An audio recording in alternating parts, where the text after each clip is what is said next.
Most people think they know the great warriors of the Bible. They've heard the names. They've seen the stories in paintings and movies. But the full picture, what these men actually did, how extreme their battles really were, almost never gets told completely. What you're about to hear isn't a Sunday school summary. It's the raw account of 8 warriors whose stories still don't make complete sense unless you read every word. 1. Samson. Before he became a symbol of strength betrayed, Samson was something the ancient world had never seen.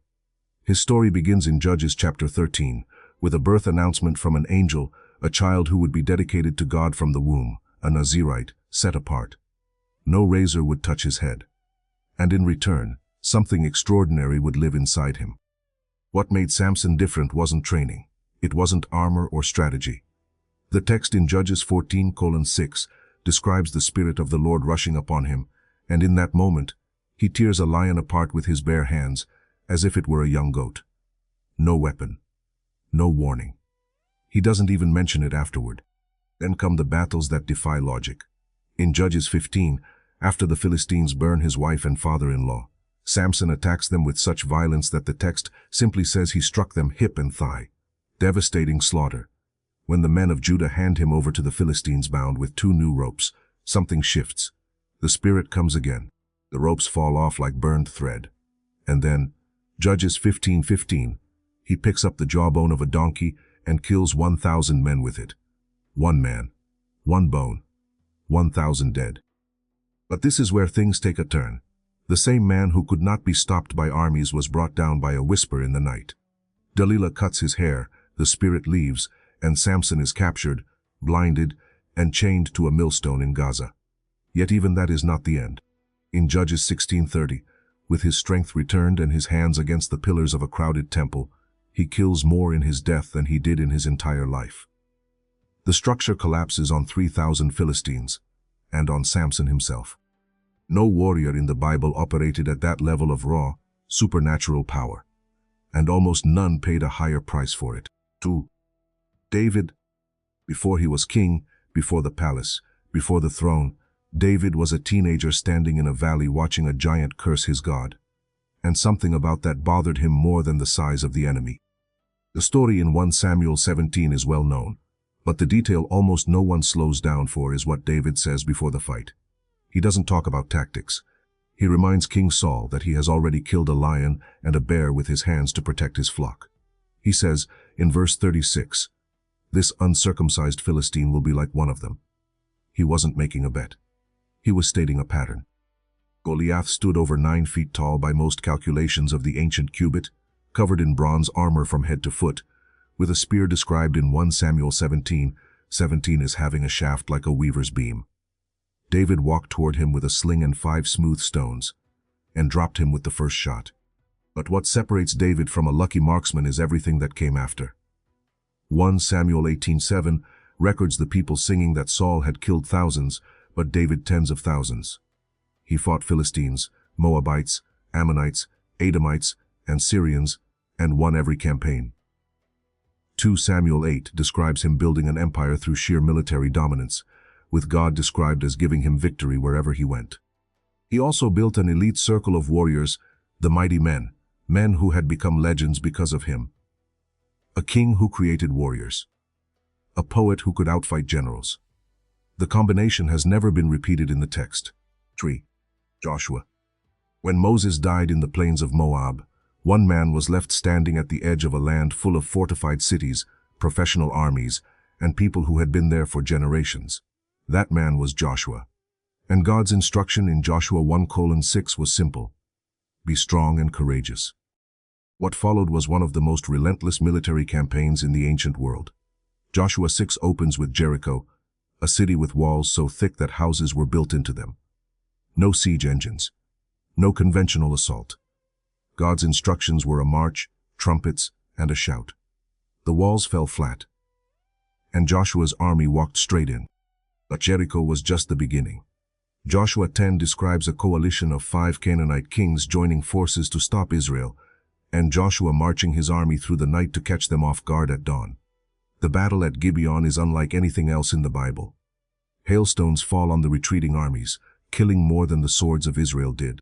And then Joshua prays, and according to verse 13, the sun stands still, an entire day extended so the battle can be finished before dark. This is where things take a turn that most readers skip past. The text says there was no day like it before or after, that God fought for Israel. Joshua didn't just win battles. He was the instrument of something larger, and he moved with the precision and certainty of a man who knew it. By the end of the campaigns recorded in Joshua 12, he had defeated 31 kings, 31 fortified territories taken. The land wasn't handed to him. He walked through it, city by city, year after year, and did not stop. 4. Gideon. The first time we meet Gideon, he's hiding. Judges 6:11 shows him threshing wheat at the bottom of a winepress, not at the top, where it would be visible, because the Midianites were everywhere, raiding crops, destroying livestock, driving Israel into the hills for 7 years. This was not a man who looked like a warrior. Then an angel sits down under an oak tree and calls him a mighty warrior. Gideon's response is essentially, "Have you looked at me?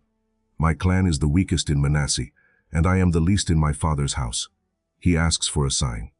The angel touches his offering with a staff, fire comes from the rock, and the messenger vanishes. What happens next builds slowly. Gideon tears down the altar of Baal in his own town, at night, because he's afraid. He puts out a fleece twice to test God's instruction. He assembles an army of 32,000 men to face a Midianite force described in Judges 7:12 as being like locusts in number, their camels uncountable as sand. And then God tells him to cut the army down, first to 10,000. Then, through a water-drinking test, all the way down to 300 men. 300 soldiers against a force that had crushed a nation for 7 years. The battle plan involved torches inside clay jars, trumpets, and a shout in the middle of the night. No direct assault. Judges 7:22 records that when the jars shattered and the trumpets sounded, the Midianite camp turned on itself in the confusion. The army that couldn't be beaten destroyed itself. Gideon's 300 men chased what was left across the Jordan. He was never meant to look powerful. That was the point. The less Gideon brought to the battle, the clearer it became who was actually winning it. 5. Saul.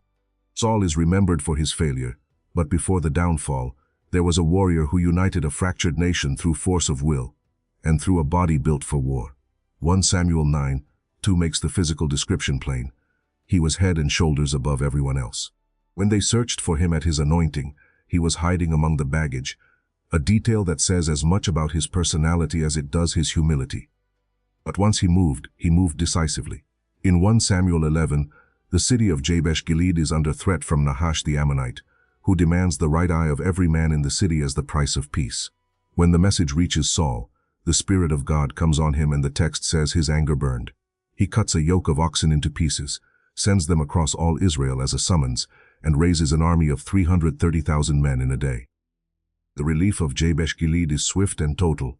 Saul attacks before dawn in 3 columns, and by midday the Ammonites are so scattered that no 2 of them are left together.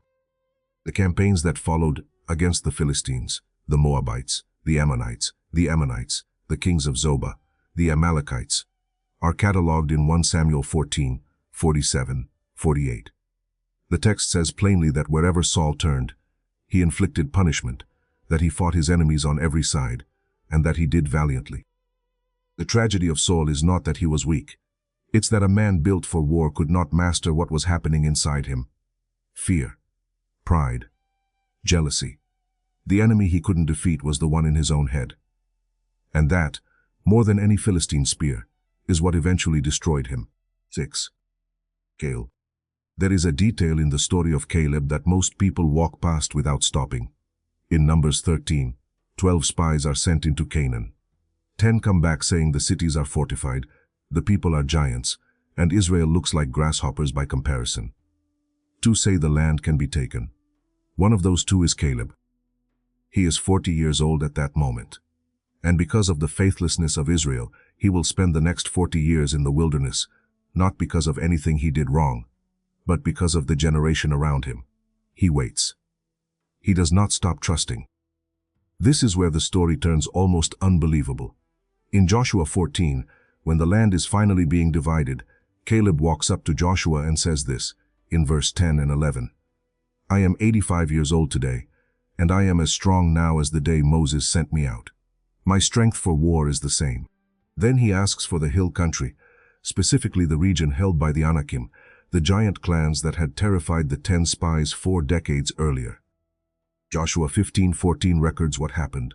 Caleb drove out 3 sons of Anak from Hebron, giants, at 85, after 40 years of waiting in a desert. No rage, no dramatic moment of supernatural power.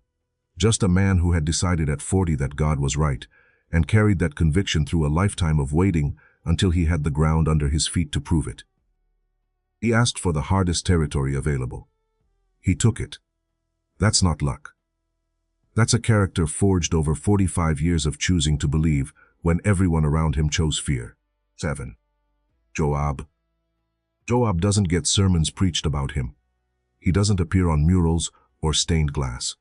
But if you read the military history of David's reign from start to finish, Joab is the man who actually built the empire, battle by battle, at a cost he was willing to pay alone.